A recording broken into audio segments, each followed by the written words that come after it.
السلام علیکم دوستو، آج کی کہانی کا نام ہے ضمیر کی عدالت۔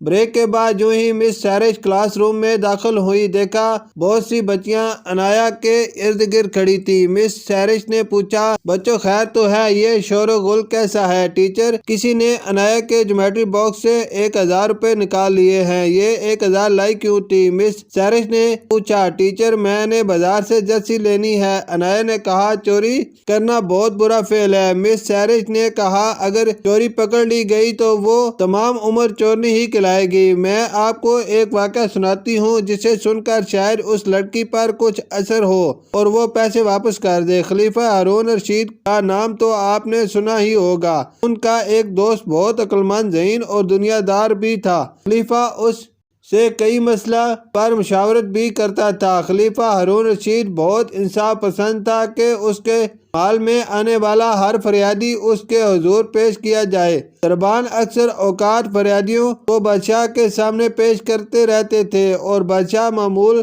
کے کاموں کے ساتھ ان کی فریاد سن کر احکامات جاری کرتا رہتا تھا۔ خلیفہ ایک دن اس دوست کے ساتھ دوپہر کا کھانا کھا رہا تھا کہ ایک فریادی کو پیش کیا گیا۔ فریادی نے روتے ہوئے عرض کی، آپ کے اس دوست نے میری زمین پر ناجائز قبضہ کیا ہوا ہے۔ بادشاہ نے پریشانی کے عالم میں اپنے دوست کی طرف دیکھا۔ دوست نے نیپکن سے ہاتھ صاف کیے اور فریادی سے مسکرا کر کہا، میں نے تمہاری کتنی زمین پر قبضہ کیا ہوا ہے؟ اس فریادی نے بتایا کہ اتنے ایکڑ پر قبضہ کیا ہوا ہے۔ اس دوست نے دربان سے کاغذ قلم منگوایا اور اسی وقت ساری زمین اس کے نام لکھ دی۔ فریادی کاغذ لے کر خوشی خوشی چلا گیا۔ دوست نے دوبارہ کھانا شروع کر دیا۔ بادشاہ نے حیرت سے پوچھا، کیا واقعی تم نے اس کی زمین پر قبضہ کیا تھا؟ بادشاہ، سلامت بخدا، میں نے اس شخص کو زندگی میں پہلی بار دیکھا ہے اور اس کا دعویٰ 100% غلط ہے۔ بادشاہ نے پوچھا، پھر تم نے اسے اپنی ساری زمین کیوں لکھ کر دی؟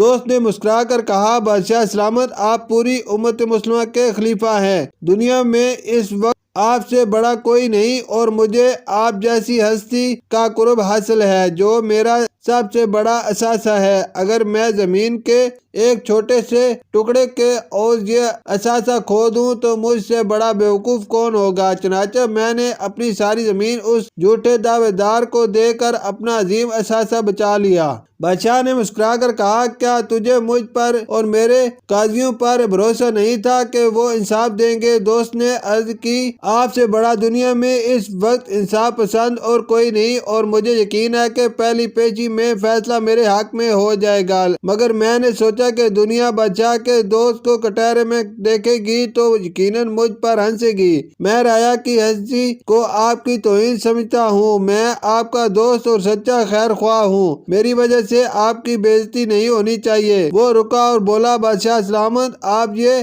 ذہن میں رکھیے اور لوگ سمجھیں گے کہ بادشاہ کا دوست ہونے کی وجہ سے بچ گیا۔ میں نہیں چاہتا کہ آپ کا دوست ایک لمحے کے لیے بھی مشکوک سمجھا جائے۔ بادشاہ اٹھا، اس نے اپنے دوست کو گلے سے لگایا اور دربان سے کاغذ اور قلم لانے کا حکم دیا۔ بادشاہ نے دریائے فرات کے کنارے زرخیز 40 میل زمین کا قبضہ اس کے نام لکھ دیا۔ پیارے بچوں، میری درخواست ہے کہ جس نے چوری کی ہے وہ چپکے سے پیسے دے دے۔ میں کسی کو نہیں بتاؤں گی۔